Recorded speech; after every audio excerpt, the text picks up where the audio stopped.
Hi hello ಎಲ್ಲರಿಗೂ ನಮಸ್ಕಾರ. Welcome back to my YouTube channel. ನಾನಿವತ್ತು ನಿಮಗೆ ಹಾಲಿನ ಪೌಡರ್ನ ಯೂಸ್ ಮಾಡಿಕೊಂಡು ಕೀರು ಯಾವ ರೀತಿ ತಯಾರಿಸೋದು ಅನ್ನೋದನ್ನು ತಿಳಿಸ್ಕೊಡ್ತೀನಿ. ಬನ್ನಿ. ಇದನ್ನು ಕೀರು ಅಂತಲೂ ಕರೀತಾರೆ, ಸಾವಿಗೆ ಪಾಯಸ ಅಂತಲೂ ಸಹಿತ ಕರೀತಾರೆ.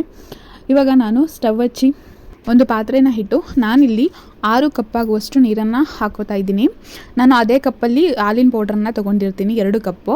ಹಾಗಾಗಿ ನಾನು 2 ಕಪ್ ಹಾಲಿನ ಪೌಡರ್ಗೆ 6 ಕಪ್ಪು ನೀರನ್ನು ಸೇರಿಸ್ಕೊಂಡು ಅದು ಬಿಸಿ ಆದಮೇಲೆ ನಾವಿಲ್ಲಿ ಹಾಲಿನ ಪೌಡರನ್ನು ಸೇರಿಸ್ಕೊಂಡು ಚೆನ್ನಾಗಿ ಮಿಕ್ಸ್ ಮಾಡ್ಕೋಬೇಕು.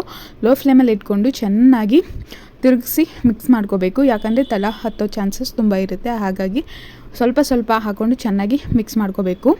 ನೋಡಿ, ಹಾಲಿನ ಪೌಡರಿಂದ ಹಾಲು ತಯಾರಾಗ್ತಾ ಇದೆ. ಇವಾಗ ಇನ್ನೂ ಯಾರು ನನ್ನ ಚಾನಲ್ನ ಸಬ್ಸ್ಕ್ರೈಬ್ ಮಾಡ್ಕೊಂಡಿಲ್ಲ, ಪ್ಲೀಸ್ ಬೇಗ ಹೋಗಿ ಸಬ್ಸ್ಕ್ರೈಬ್ ಮಾಡ್ಕೊಳ್ಳಿ ಮತ್ತು ಫಾಲೋ ಮಾಡಿ, ಸಪೋರ್ಟ್ ಮಾಡಿ ಅಂತ ಕೇಳ್ಕೊತೀನಿ. ಇವಾಗ ನೋಡಿ, ಹಾಲು ಕುದಿಯಲಿಕ್ಕೆ ಸ್ಟಾರ್ಟ್ ಆಯಿತು. ಇವಾಗ ಸ್ಟವನ್ನು ಆಫ್ ಮಾಡಬೇಕಾಗತ್ತೆ.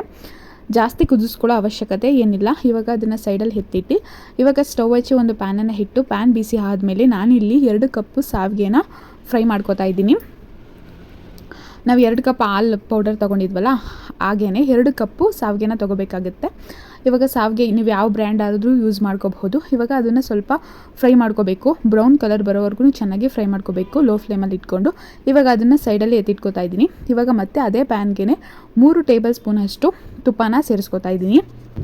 3 ಟೇಬಲ್ ಸ್ಪೂನಷ್ಟು ತುಪ್ಪನ ಸೇರಿಸ್ಕೊಂಡು ತುಪ್ಪ ಬಿಸಿ ಆದಮೇಲೆ ನಾನಿಲ್ಲಿ ದ್ರಾಕ್ಷಿ ಮತ್ತು ಗೋಡಂಬಿ, ಬಾದಾಮಿಯನ್ನು ಸಣ್ಣದಾಗಿ ಹೆಚ್ಚಿಟ್ಕೊಂಡು ಅದನ್ನು ಸೇರಿಸ್ಕೊಂಡು ಫ್ರೈ ಮಾಡ್ಕೋತಾ ಇದ್ದೀನಿ. ಲೋ ಫ್ಲೇಮಲ್ಲಿ ಇಟ್ಕೊಂಡು ಅದು ಚೆನ್ನಾಗಿ ಕಲರ್ ಟರ್ನ್ ಆಗೋವರೆಗೂ ಚೆನ್ನಾಗಿ ಫ್ರೈ ಮಾಡ್ಕೋಬೇಕಾಗುತ್ತೆ. ಇವಾಗ ಅದನ್ನು ಸಹಿತ ಸೈಡಲ್ಲಿ ಎತ್ತಿಟ್ಕೋತಾ ಇದ್ದೀನಿ.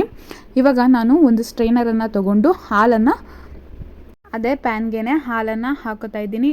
ಫ್ಲೇಮನ್ನು ಲೋ ಫ್ಲೇಮಲ್ಲಿ ಇಟ್ಕೊಂಡು ಹಾಲನ್ನು ಹಾಕೋಬೇಕಾಗುತ್ತೆ. ಈ ಫ್ಲೇಮಲ್ಲಿ ಇಟ್ಕೋಬಾರ್ದು.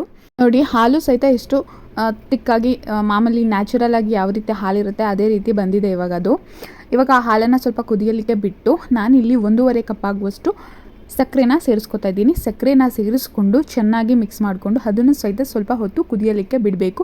ಏನಿಲ್ಲ ಅಂತಂದರೂ ಒಂದು 3 ಮಿನಿಟ್ಸ್ ಅದನ್ನು ಕುದಿಯಲಿಕ್ಕೆ ಬಿಟ್ಟು ನಂತರ ನಾವು ಏನು ಫ್ರೈ ಮಾಡಿ ಎತ್ತಿಟ್ಕೊಂಡಿದ್ವಿ ಸಾವಿಗೆ, ಅದನ್ನು ಸೇರಿಸ್ಕೊಂಡು ಚೆನ್ನಾಗಿ ಮಿಕ್ಸ್ ಮಾಡಿಕೊಂಡು ಮೀಡಿಯಮ್ ಫ್ಲೇಮಲ್ಲಿಟ್ಟು ಅದನ್ನು ಒಂದು 10 to 15 ಮಿನಿಟ್ಸ್ ಚೆನ್ನಾಗಿ ಅದನ್ನು ಬಾಯ್ಲ್ ಆಗೋದಕ್ಕೆ ಬಿಡಬೇಕಾಗತ್ತೆ. ಯಾವುದೇ ಕಾರಣಕ್ಕೂ ಲಿಡ್ಡನ್ನು ಕ್ಲೋಸ್ ಮಾಡಬೇಡಿ, ಓಪನ್ ಆಗೇ ಅದನ್ನು ಬಾಯ್ಲ್ ಮಾಡ್ಕೋಬೇಕಾಗತ್ತೆ. ಯಾಕಂದರೆ ಹಾಲು ಉಕ್ಕೋ ಚಾನ್ಸಸ್ ತುಂಬ ಇರುತ್ತೆ. ಹಾಗಾಗಿ ಇದನ್ನು ಓಪನ್ ಆಗೇ ಬಾಯ್ಲ್ ಮಾಡ್ಕೋಬೇಕಾಗತ್ತೆ. ಮತ್ತು ನಾನಿಲ್ಲಿ 2 ಏಲಕ್ಕಿಯನ್ನು ಸೇರಿಸ್ಕೋತಾ ಇದ್ದೀನಿ. ಏಲಕ್ಕಿ ಇಲ್ಲ ಅಂತಂದರೆ ಏಲಕ್ಕಿ ಪೌಡರನ್ನಾದ್ರೂ ಸೇರಿಸ್ಕೋಬಹುದು.